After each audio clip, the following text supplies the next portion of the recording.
Bonjour à tous. Aujourd'hui, on va s'attaquer à un sujet qui peut faire un peu peur, les rapports financiers. Mais l'objectif est simple, transformer ce qui ressemble à un casse-tête de chiffres en une histoire claire et même, vous allez voir, plutôt passionnante. On a tous déjà été face à un bilan ou un compte de résultats en se sentant un peu perdu, comme si on était noyé sous les chiffres. C'est une impression super fréquente. Mais la bonne nouvelle, c'est qu'il existe une méthode très simple pour y voir beaucoup plus clair. Et c'est justement ça qu'on va faire ensemble. On va oublier la complexité parce que tout se résume en fait à 3 questions fondamentales. Une fois qu'on les a en tête, l'analyse financière devient un outil vraiment puissant. Alors, c'est parti. La toute première question, c'est celle de la dynamique. Est-ce que l'entreprise avance? Est-ce qu'elle stagne? Ou pire, est-ce qu'elle recule? Pour le savoir, il faut tout simplement regarder sa trajectoire. Et pour ça, il y a un outil. Ça s'appelle l'analyse horizontale. Le principe est vraiment simple. On met les performances d'une année à côté de celles de l'année d'avant et on compare. Ça permet de mesurer la dynamique, de voir le mouvement. C'est un peu comme regarder le film de la croissance de l'entreprise, plutôt qu'une simple photo. Alors, imaginons une entreprise. Son chiffre d'affaires a augmenté de 20% en un an. À première vue, on se dit « Waouh, super nouvelle, non ?» On pourrait s'arrêter là et se féliciter. Mais attendez, si on regarde une autre ligne, celle du bénéfice, on s'aperçoit qu'il n'a progressé, lui, que de 2%. Et là, tout d'un coup, l'histoire devient beaucoup plus intéressante. Comment est-ce qu'on peut expliquer un tel écart? Et voilà, c'est ça, toute la puissance de l'analyse horizontale. Ce qui est fascinant, c'est que la simple comparaison de ces deux chiffres révèle un problème qui était caché. L'entreprise grandit, oui, mais à quel prix? Visiblement, elle ne maîtrise pas ses coûts. La belle fête des revenus cache en réalité une structure de coûts qui est en train de déraper. Bon, après avoir regardé la dynamique dans le temps, il faut maintenant zoomer sur la structure interne de l'entreprise à un instant T. Comment est-elle organisée?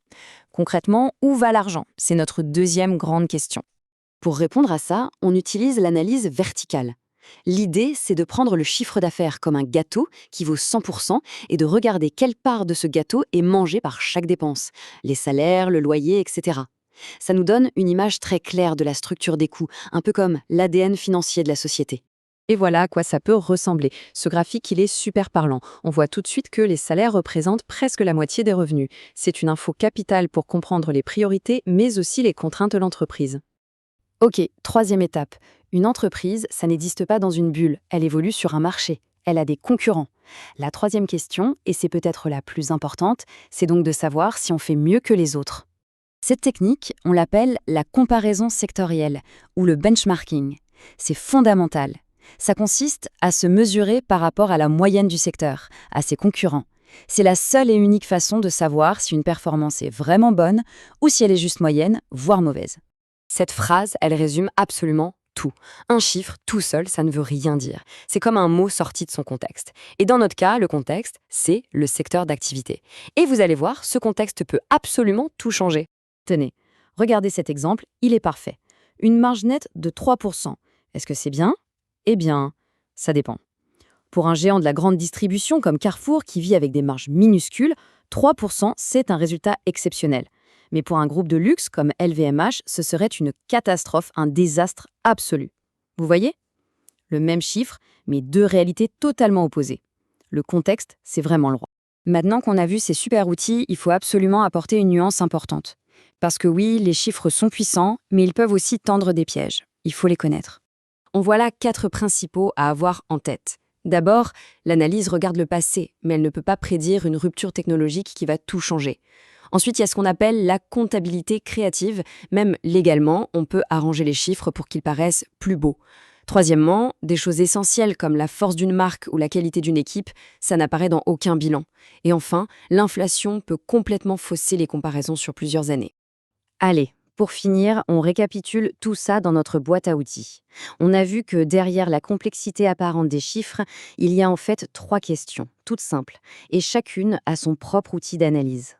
Ce tableau, c'est vraiment la clé. On veut évaluer la progression? On utilise l'analyse horizontale, on regarde les taux de croissance. On veut comprendre l'organisation interne? C'est l'analyse verticale, on regarde le poids de chaque poste en pourcentage du chiffre d'affaires. Et pour savoir où on se situe par rapport à la concurrence, on fait une analyse sectorielle et on se compare aux moyennes du métier. 3 questions, 3 outils, et au bout, des réponses claires. Finalement, l'analyse financière, c'est moins une science obscure qu'un art de poser les bonnes questions. Avec cette grille de lecture, N'importe quel rapport financier commence à nous raconter son histoire. La vraie question maintenant, c'est de savoir par quelle histoire on a envie de commencer.